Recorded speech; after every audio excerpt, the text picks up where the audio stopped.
മിശിഹായിൽ അനുഗ്രഹീതരായവരെ, ദൈവകാരുടെ ഈശോ ഈ ദിവസം നിങ്ങളെയും നിങ്ങളുടെ കുടുംബങ്ങളെയും സമൃദ്ധമായി അനുഗ്രഹിക്കുകയും അവിടുത്തെ കൃപകൾ കൊണ്ടും അനുഗ്രഹങ്ങൾ കൊണ്ടും നിങ്ങളെ ഓരോരുത്തരെയും നിറയ്ക്കുകയും ചെയ്യട്ടെ എന്ന് പ്രത്യേകമായിട്ട് പ്രാർത്ഥിക്കുകയാണ്.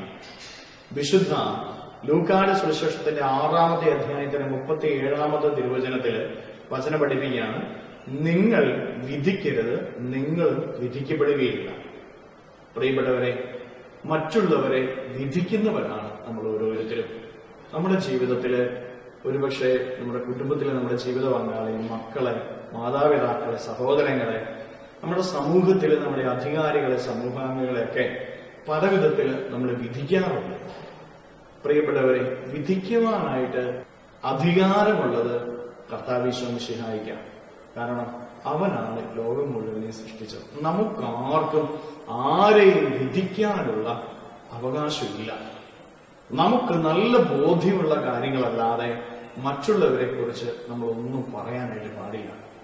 പ്രിയപ്പെട്ടവരെ, മറ്റുള്ളവരെ കുറിച്ച് ശരിയായ ബോധ്യം നമുക്ക് കിട്ടുകയില്ല. നമ്മൾ ഓരോരുത്തരും കാണുന്നത് പോലെ വിധിക്കുന്നവരാണ്. കാണുന്നത് പോലെ വിധിക്കരുത്. കാണുന്നത് പോലെ വിധിച്ച് നമ്മൾ നടന്നാൽ നമ്മൾ ഓർക്കണം, തെറ്റുപറ്റും. മനുഷ്യര് തെറ്റുള്ളവരാണ്, കുറവുള്ളവരാണ്. അങ്ങനെയെങ്കിൽ നമ്മുടെ വിധികൾ തെറ്റിപ്പോയാലോ അതുപോലെ തന്നെ ദൈവം നമ്മളെ വിധിക്കുമെന്നാണ് വചനം പഠിപ്പിക്കുന്നത്.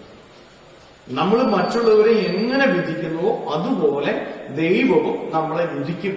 അപ്പൊ മറ്റുള്ളവരെ നമ്മൾ തെറ്റായിട്ട് വിധിച്ചു കഴിഞ്ഞാൽ ദൈവം നമ്മളെ വിധിക്കുമ്പോൾ ശരിയായ ഒരു വിധി നമുക്ക് കിട്ടുമോ? ഇല്ല.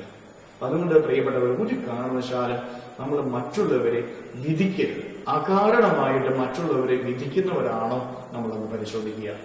കരങ്ങളെ യാചനയോടെ പഠിച്ച് ഈശോയുടെ മുമ്പിലേക്ക് നമ്മുടെ ജീവിതത്തെയും നമ്മുടെ ജീവിതത്തിന്റെ ആഗ്രഹങ്ങളെ, നമ്മുടെ ജീവിതത്തിലെ ഓരോ കാര്യങ്ങളെ കൊടുക്കുന്ന സ്തുതിച്ചേ. ഹല്ലേലൂയ. ഈശോയെ നന്ദി. Hallelujah, hallelujah, hallelujah, hallelujah, hallelujah, hallelujah, hallelujah. കർത്താവായ ഈശോയെ, മക്കളെ ഓരോരുത്തരെയും സമർപ്പിക്കുന്നു.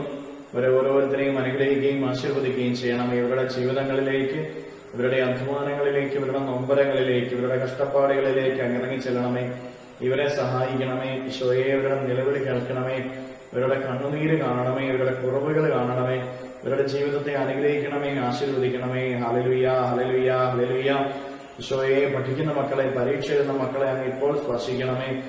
ഈശോയെ, ഈ ദിവ്യകാരുടെ താൽ ആശീർവദിക്കുമ്പോൾ ഇവരിൽ നിന്ന്, ഇവരുടെ ഭവനങ്ങളിൽ നിന്ന്, ഇവരുടെ അധ്വാന മേഖലകളിൽ നിന്ന് സർവ്വ തിന്മകളും ബന്ധനങ്ങളെയും പിശാചിക ശക്തികളെയും ദുരാത്മശക്തികളെയും പൈശാചിക അരൂപികളെയും ബന്ധിച്ചു നിർവീര്യമാക്കി നരകാട്ടിലേക്ക് അട്ടിപ്പായിരുന്നു. ഇവരിൽ നിന്ന്, ഇവരുടെ ഭവനങ്ങളിൽ നിന്ന് സർവ്വ തിന്മകളും വിട്ടുമാറട്ടെ. Hallelujah, hallelujah, hallelujah.